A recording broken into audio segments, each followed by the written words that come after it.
असार 17 गते चिनिया कम्युनिस्ट पार्टीको 100औं वर्षगाँठ मनाइयो। त्यो शताब्दी उत्सव मनाइरहँदाखेरि चीनले 9,89,20,000 गरिबीलाई विपन्नताबाट उकासेर सम्पन्नतामा स्थापित गर्न सक्यो।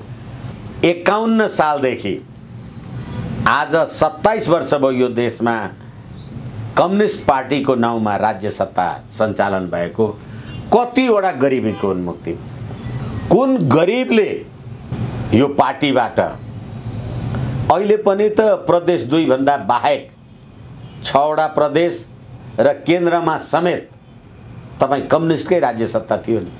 यिनै माधव नेपाल, पछिल्लो पटक यिनै माधव नेपाल, यिनै पुष्पकमल दाहाल, यिनै बाबुराम भट्टराई, जो सबै कम्युनिस्ट पृष्ठभूमिका व्यक्तित्वहरू हुनुहुन्छ, भूतपूर्व प्रधानमन्त्री, तपाईहरू आफै 5 दलीय बैठक बसेर देशमा विदेशी शक्तिको हस्तक्षेप, विदेशी शक्तिको बोलबालाको बारेमा तपाईहरूले सार्वजनिक विज्ञप्ति जारी गर्नुभएको होइन र सत्तामा रहनु भएको प्रधानमन्त्रीजी तपाईँ आफै भारतीय खुफिया एजेन्सी रका प्रमुखसँग, सामन्त गोयलसँगको गतिविधिको बारेमा जे कुरा भएको छ, धेरै कुरा बाहिर आइराखेका छन्, पुरानो कुरा धेरै दोहोऱ्याइराख्नको जरुरी छैन। यसले गर्दाखेरि नेपाल भित्रको हाम्रो आन्तरिक राजनीतिलाई व्यवस्थापन गर्नका लागि सम्पूर्ण विदेशी शक्तिको खेल रहेछ भन्ने कुरा देखियो। हिजो होली वाइन खाँदाखेरि, धर्मनिरपेक्ष देशमा होली वाइन खान जाँदाखेरि माधव नेपालजी र केपी शर्मा ओलीजी त एकै ठाउँमा हुनुहुन्थ्यो र अहिले 12 बुँदे समझदारी गर्ने सहयात्रीहरू, कि माधव नेपालजी पनि त 12 बुँदे समझदारीको सहयात्री हो, केपी शर्मा ओलीजी पनि हो। यसै कारणले गर्दाखेरि, तर चीनको जस्तो अघि हामीले जे कुरा गरिसक्यौँ, हुन त उहाँहरू 12 बुँदे सम्झौता गर्दा उहाँहरूसँगै हुनुहुन्थ्यो, अहिले छुट्टा छुट्टै कित्तामा उभिनुको कारण के हो त? त्यसैले दुईटा कुरा मैले निवेदन गरेँ। सामन्त गोयल प्रवृत्ति र अथवा त्यसबारेका जे गतिविधि, पशुपतिनाथमा सुनको जलहरी र चितवनमा अयोध्या राम जन्मभूमिलाई अगाडि लिएर हिँड्ने, नरेन्द्र मोदीजी भारतमा दोस्रो पटक प्रधानमन्त्री हुँदा उहाँ नेपालभन्दा पनि जनकपुर आउनुहुँदा उहाँलाई जनकपुरै भेट्नका लागि कुर्ता सुरुवाल र भारतीय वेशभूषामै जनकपुर पुग्नुहुने, जानकी मन्दिर जानुहुने हाम्रा केपी शर्मा ओलीजी र अहिले यो पछिल्लो केपी शर्मा ओलीजीको हिन्दू राष्ट्रप्रतिको झुकाव, अस्ति भर्खरै पनि उहाँकै एमाले पार्टी बैठकमा सङ्घीयता र धर्मनिरपेक्षताको बारेमा पुनर्विचार गर्ने भन्ने मिटिङमा प्रश्न उठेको बेलामा र अस्ति असार 7 गतेको दिन अथवा 29 मेका दिन भारतीय राजदूत श्याम शरणले काठमाडौँलाई लाग्छ नेपालमा राजतन्त्र मातहत हिन्दू राष्ट्र फर्काउन ओलीले भारतलाई वचन दिएका छन्। ओली हिन्दू राष्ट्र फर्काउनको लागि भारतलाई वचन दिने र माधव नेपालजी चाहिँ होली वाइनको लागि, क्रिस्चियनिटी धर्मनिरपेक्षको लागि भन्नलाई धर्मनिरपेक्ष भन्ने, तर नेपालमा धर्म परिवर्तन, क्रिस्चियनिटीको प्रभुत्वको बारेमा काम गर्ने भनेपछि उहाँहरूलाई उहाँहरूको द्वन्द्वको कारण आन्तरिक नभएर यो बाह्य हो। त्यसो बाह्य हो भने चाहिँ नेपालको राजनीतिमा पछिल्लो समय भारतको जुन प्रकारको भूमिका, महत्त्वपूर्ण भूमिका हुँदै आएको छ, रुचि हुँदै आएको छ, यसलाई हेर्दाखेरि चाहिँ भारतले अहिले नेपालमा राष्ट्र संस्था हिन्दू राष्ट्र पुनर्स्थापित होस् भन्ने पनि चाहन्छ भन्ने ढङ्गले व्याख्या विश्लेषण, त्यस्ता सूचनाहरू पनि विशेष स्रोतबाट आइरहेको छ। अर्को, अहिले नेपालमा जे प्रतिनिधि सभा विघटनको अवस्था छ, भारतले चाहिँ प्रतिनिधि सभा विघटित नै होस् अहिलेका प्रधान न्यायाधीश चोलेन्द्र शमशेर जबरालाई मन्त्री परिषदको अध्यक्ष बनाएर प्रधानमन्त्री बनाएर फेरि चुनाव पनि गराउन चाहन्छ भन्छ। के हो यो खास? अब यो कुरालाई अलिकति एड गर्नका लागि भारतीय राजनीतिक विश्लेषक अथवा विज्ञ शिवशंकर मेननले के भने उनको आफ्नो नेबरहुड भन्ने किताबमा प्रकाशित छ भनेर सार्वजनिक भएको छ।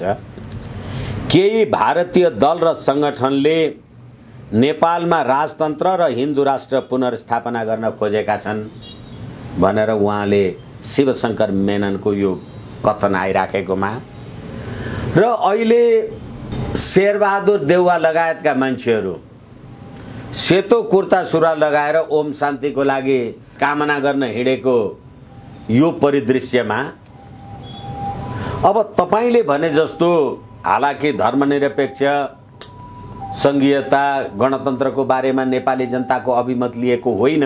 संविधानको धारा 77(1) ले के भन्यो भने देहायको कुनै अवस्थामा प्रधानमन्त्रीको पद रिक्त हुन्छ। 77(ग) मा के भन्यो? निज प्रतिनिधि सभाको सदस्य नरहेमा। अहिले पनि हामी हेरिराखेका छौँ यी सबै सर्वोच्च अदालतको विचाराधीन रहेर सबैलाई निवर्तमान संसद सदस्य भनिरहेछ है। ध्यानाकर्षणको लागि दोहोऱ्याएर भन्दैछु म, अदालतमा विचाराधीन रहेको अवस्थामा त त्यो मुद्दा तपाईँ हार्ने म हार्ने अथवा तपाईँ जित्ने म जित्ने जे पनि हुन सक्छ। तर प्रतिनिधि सभा विघटन ठिक कि बेठिक भन्ने कुरा अदालतको विचाराधीन रहेपछि प्रतिनिधि सभा विघटन भएको कुरा ठिक भयो भएन, बेठिक भयो भएन, किनभने अदालतले फैसला गर्न बाँकी नै छ। तर अब 78(2)(21) को मन्त्री परिषदलाई असंवैधानिक भन्दा सम्मानित सर्वोच्च अदालतले के भन्यो भने संविधानको धारा 77(1) बमोजिम 1 को ग बमोजिम अहिले केपी शर्मा ओलीजी प्रतिनिधि सभाको सदस्य होइन, उहाँको प्रधानमन्त्री पद सिद्धियो। देहायको कुनै अवस्थामा प्रधानमन्त्रीको पद रिक्त हुन्छ भनेपछि गले के भन्यो? निज प्रतिनिधि सभाको सदस्य नरहेमा। मैले प्रतिनिधि सभा विघटन गर्ने सिफारिस गरेर 2077 जेठ 8 गते त प्रतिनिधि सभा विघटन भयो। प्रतिनिधि सभा विघटन भयो, प्रधानमन्त्रीजी केपी शर्मा ओलीजी तपाईँ प्रतिनिधि सभाको सदस्य नै होइन, तपाईँ प्रधानमन्त्री प्रतिनिधि सभाको सदस्य होइन, तपाईले कसरी उनलाई मन्त्री बनाउन पाउनुहुन्छ? किनभने त्यसरी संविधानको धारा 77(1) बमोजिम तपाईले 1 ग बमोजिम तपाईँ प्रतिनिधि सभाको सदस्य नरहेर कार्तिक 26 र मङ्सिर 3 गते निर्वाचन घोषणा गरिसक्नु भएको छ तपाईले। भनेपछि अब के भन्यो त सर्वोच्च अदालतले 8 गते असार भने यही 77 को उपधारा 3 बमोजिम उपधारा 1 बमोजिमको प्रधानमन्त्रीको पद रिक्त भएमा तपाईको प्रधानमन्त्रीको पदै रिक्त भयो,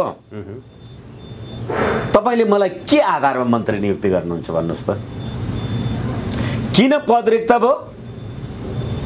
प्रतिनिधि सभाको विघटन भयो। प्रतिनिधि सभाको विघटन भइसकेपछि के हुन्छ? प्रधानमन्त्रीको पद रिक्त हुन्छ।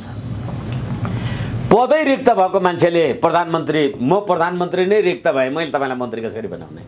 अब उपधारा 1 बमोजिम प्रधानमन्त्रीको पद रिक्त भएमा अर्को मन्त्री परिषद गठन नभएसम्म सोही मन्त्री परिषदले कार्य सञ्चालन गर्छ भनेपछि अब तपाईले नयाँ मन्त्री बनाउन पाउनु भएन, तपाईले कार्य सञ्चालन गर्नु पर्यो। यो अहिले ओलीको मन्त्रीमण्डलभित्र जतिजना मानिसहरू बाँकी रहेका छन् यही मन्त्रीमण्डलले चुनाव गराउने हो अथवा के हो? यो धारणा र यो विचारबाट मुक्त हुन म तपाईहरू सबैलाई विनम्रताका साथ निवेदन गर्छु। म त्यो पात्रको नाउँ लिन चाहन्न। प्रधानमन्त्री केपी शर्मा ओलीको नेतृत्वमा होइन नेपाली कांग्रेसको नेतृत्वमा निर्वाचन गर्नुपर्छ भनेर कोही मान्छेहरूले भने। अब पीडा पनि लाग्छ कहिलेकाहीँ। निर्वाचन सरकारले गराउने हो, निर्वाचन त निर्वाचन आयोगले निर्वाचन गर्छ। तपाईँ त एउटा पार्टीको सरकार हुनुहुन्छ, तपाईँ सरकारले निर्वाचन गर्ने हो भने म त तपाईँको पार्टीको विरोधी मान्छे नि, मलाई तपाईँले मत गर्न आदि इत्यादि गर्न दिनुहुन्छ? कहाँ छन् यो देशका मान्छे? सरकारले निर्वाचन गर्ने भन्ने बित्तिकै निर्वाचनमा धाँधली, मनपरी, हर्स ट्रेडिङ, खरिद बिक्री सारा कुरा हुने कुरा। अनि निर्वाचनको स्वतन्त्रता रह्यो, किनभने एउटा काङ्ग्रेसी भन्दैछ केपी शर्मा ओलीले गर्यो भने म हार्ने भएँ, शेरबहादुर देउवाले गर्यो भने म जित्ने भएँ। ए जनता शेरबहादुरले गर्दा चाहिँ मलाई भोट दिने, केपीले गर्दा चाहिँ मलाई भोट नदिने हो? कति नीच मनोवृत्ति हो यो। निर्वाचन आयोगलाई निर्वाचन गराउन नदिने तपाईँ।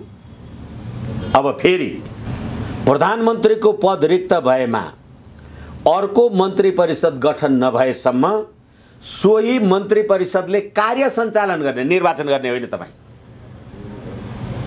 तपाईँ दैनिक कार्य सञ्चालन गर्नुहोस् न, के काम गर्नु छ तपाईँलाई?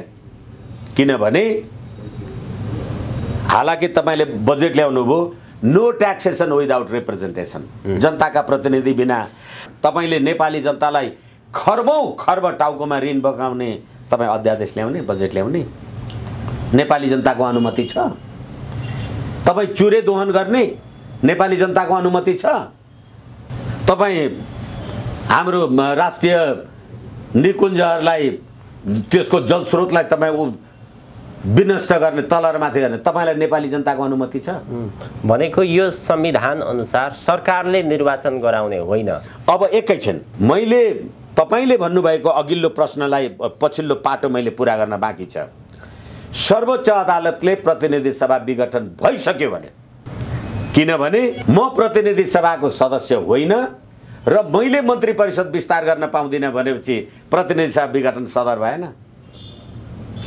अदालतको विचाराधीन रहेको भएदेखि त प्रतिनिधि सभा पुनर्स्थापित पनि त हुन्थ्यो नि। प्रतिनिधि सभा पुनर्स्थापित हुने बित्तिकै त म त फेरि फुल फ्लेजेड पावरफुल प्रधानमन्त्री हुने भएँ नि। भने तपाईँले मैले गठन गरेको मन्त्री परिषद विस्तार तपाईँले असंवैधानिक भनेपछि म नै प्रधानमन्त्री होइन भनेर फैसला गरिसक्नुभयो। अब तपाईँ फेरि प्रतिनिधि सभा पुनर्स्थापना गर्ने? कोरोना महामारी लगायतका गतिविधिहरू, घटना, परिस्थिति, यो सब कुराले गर्दा र 5वटा राजनीतिक दलहरूको विरोधको कुराले गर्दा र नेकपा विप्लव माओवादी को कुरालाई नेपाली सेनाले अस्ति जेठ 23 गते त्यसलाई समेत सरकारले सही निष्कर्षमा पुर्याउँछ भन्ने कुराले गर्दा र तिनै प्रधान सेनापति नेपालको पछिल्लो राजनीतिक घटनाक्रमले मुलुकको सुरक्षा चुनौती बारेमा सेना सजग छ भन्ने कुराले गर्दा अब यो सरकारले चुनाव गराउँछ त? प्रतिनिधि सभा विघटन भइसक्यो। तपाईँ मन्त्री परिषद निकाल्दाखेरि चाहिँ म प्रधानमन्त्री नै होइन, 77(2) बमोजिम 77(1) बमोजिम म प्रधानमन्त्री नै होइन, प्रतिनिधि सभाको सदस्यै छैन भन्ने। अहिले चाहिँ तपाईँ फेरि प्रतिनिधि सभा पुनर्स्थापित गरेर म त प्रधानमन्त्री नै हो भनेर भन्दिने। यस कारणले गर्दा तपाईँले भन्नुभए अनुसार यो खिलराज रेग्मीवाला कोर्समा गएको गतिविधि पनि हो। किनभने सामान्य सर्वोच्च अदालत संवैधानिक इजलासलाई प्रधानमन्त्री केपी शर्मा ओलीजीले विस्तार गर्नुभएको मन्त्री परिषदमा मन्त्री परिषदलाई असंवैधानिक भन्दाखेरि त प्रतिनिधि सभाको सदस्य केपी शर्मा ओली होइन भन्ने कुरा त निर्णय भयो नि। किन होइन? प्रतिनिधि सभा विघटन भयो। एउटा मुद्दामा विघटन भएको सदर, अर्को मुद्दामा विघटन भएको बदर हुन्छ। यसकारण तपाईँले राख्नुभएको जिज्ञासाको कोर्समा जान लागेको हो कि भन्ने पनि देखिन्छ।